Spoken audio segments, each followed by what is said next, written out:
amazing paranormal experiences.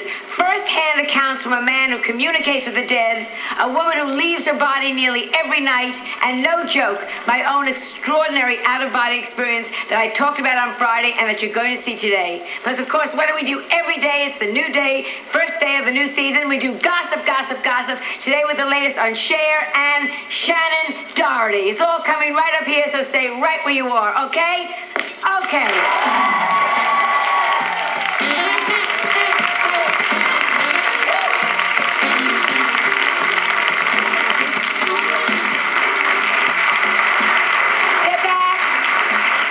Talking about near-death experiences and communicating with dead relatives and out-of-body experiences. And my next guest had more than 3,000 out-of-body experiences.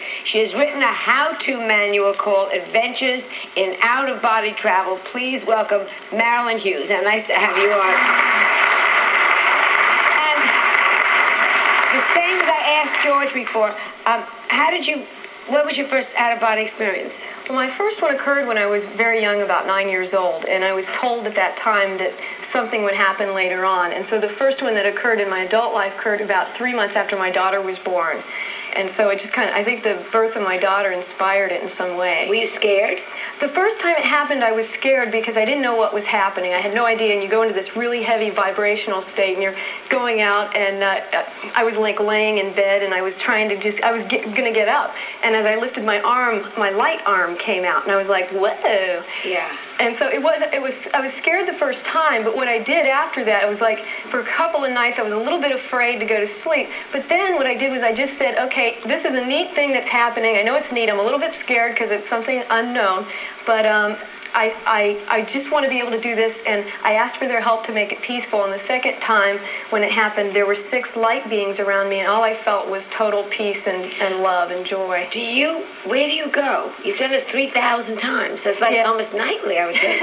It's nightly now. It started out where it would happen, the first time it happened, then it would happen a month later. And over time, it's like a natural evolution where it happens all the time. Can you control it, though? Do you say, I'm going to do it now? You don't necessarily control it in that way. You do have some idea. You have control over it. You have, the ultimate say as to what you want to do and whether or not you want to go along. But the thing about the universe that, in our physical world, we only have a very limited perspective of how much is out there. So you really wouldn't want to control it, because once you get out, you want someone to show you where to go. No, but I mean, does it always happen at night when you're in bed?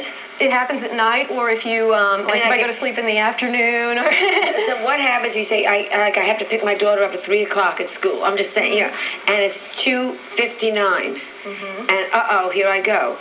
Can you say not yet, or I don't want to go now? Yeah, you can say that, and a lot of times too, they'll actually wake me up if if my alarm clock doesn't work.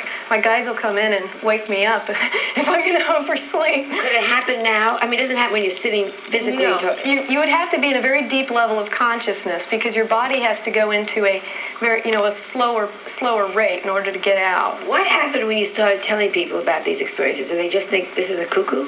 Well, you get a varied reaction. You get a varied reaction. You get people who think you're nuts, and then you also get people who either have done it themselves and say, well, gosh, I never wanted to tell anybody, or you have people who are just very intrigued with it. You know what I mean? So you get a varied reaction. What about your family?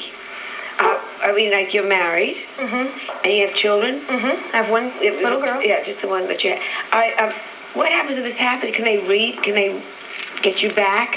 What if, God forbid, you were out of body and there was a fire? I don't know. If there was a fire, in fact, there was a time when there was a prowler in my house, and my guides came in, and they were talking to me. A lot of times there'll be a being that's like hovering over you as you're coming back in, and they woke me up at 3 in the morning, and I was able to get the police out there. So a lot of times, it doesn't interfere in any way with your physical life. If anything, it enhances it. And with the family, like with my daughter and my husband, what happens is that as you're doing this, it's a natural state where you're evolving, and so you have angels and guides, whatever you prefer to call them, who tell you things that you need to work on.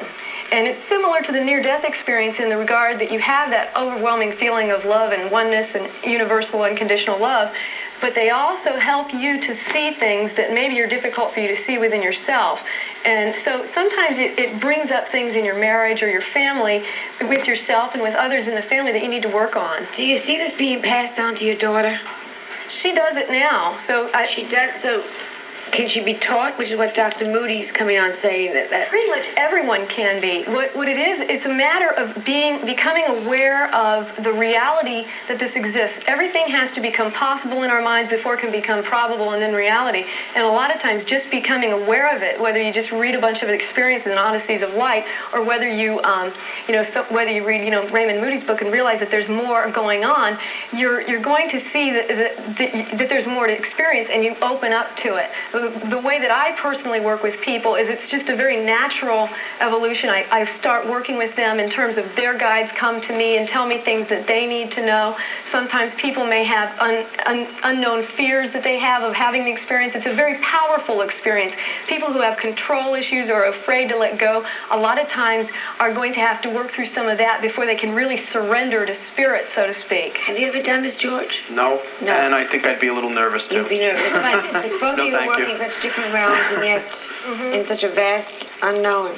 We'll be back in a moment. We're going to be joined by a man who's responsible for Dr. Moody's successes, so please stay with us.